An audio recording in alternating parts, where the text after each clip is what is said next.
Hello guys, നമ്മളിപ്പോ ഉള്ളത് പാലക്കാടിന്റെ ഏതോ ഒരു അറ്റത്താണ്. തൃശ്ശൂരായിട്ട് പിന്നെ ഏറ്റവും അടുത്തുള്ള ഒരു സ്ഥലമാണ്. അപ്പൊ നമ്മൾ ഇന്നൊരു നിക്കാഹിന് വന്നതാണ്.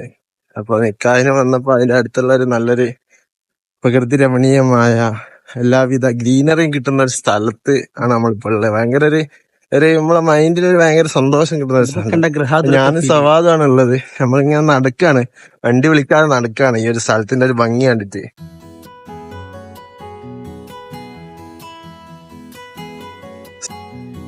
അപ്പൊ നമ്മളിതാ ഒരു വേറൊരു വഴിയിലേക്ക് കയറിയതാണ്. മെയിൻ റോഡല്ല, നമ്മൾ ഇതുവരെ നടന്നുകൊണ്ടിരുന്ന റോഡ് അടുത്ത സൈഡിൽ നല്ലൊരു വഴി കണ്ടപ്പോ പണ്ടേ ഓർമ്മകളൊക്കെ നമുക്ക് തിരിച്ച് നൽകുന്ന കുറച്ച് വഴികൾ. Really loved it. അല്ലേ സോദാ? പ്രാന്തപ്രദേശങ്ങളിലൂടെ ഒരു പ്രാന്തന്റെ കൂടെ ഇങ്ങനെ നടക്കുക. നമ്മളെ കാട്ടിലൊക്കെ മറഞ്ഞു പോയ കുറേ സാധനങ്ങൾ. അടുത്തതായി സവാദ് എക്സ്പ്ലെയിൻ ചെയ്തു തരും. പറയൂ. കേരളത്തിന്റെ ഈറ്റില്ലം എന്നറിയപ്പെടുന്ന പാലക്കാട് ജില്ലയിലെ പ്രകൃതി രമണീയമായ പ്രദേശങ്ങളിലൂടെ ശുദ്ധമായ ശുദ്ധവായു ശ്വസിച്ചുകൊണ്ട് ഇൻഹേലും എക്സേലും എത്രയും മനോഹരമാക്കാൻ പറ്റുമോ അത്രയും മനോഹരമാക്കുമ്പോഴാണ് കൂടുതൽ എനർജി കിട്ടുന്നത്.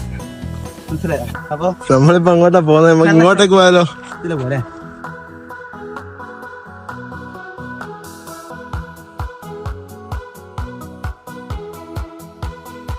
വളരെ കണ്ണിന് കുളിർമയേകുന്ന സ്ഥലമാണ്. നമുക്ക് ഭയങ്കര ഇഷ്ടപ്പെട്ടു. എന്തായാലും പാലക്കാട് നമ്മളൊന്ന് എക്സ്പീരിയൻസ് ചെയ്യേണ്ട സ്ഥലമാണ്. പാലക്കാട് എന്ന് വെച്ചാൽ ബോർഡറാണ് ഇതൊക്കെ.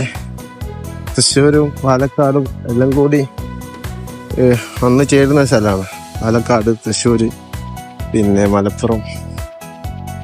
അപ്പൊ എന്തായാലും മാഷാ അല്ലാഹ്, അതായത് ജില്ലകളെ സംസ്കാരം സംഗമിക്കുന്ന ഒരു സ്ഥലം, സംഗമസ്ഥാനം അങ്ങനെയൊക്കെ പറയാം.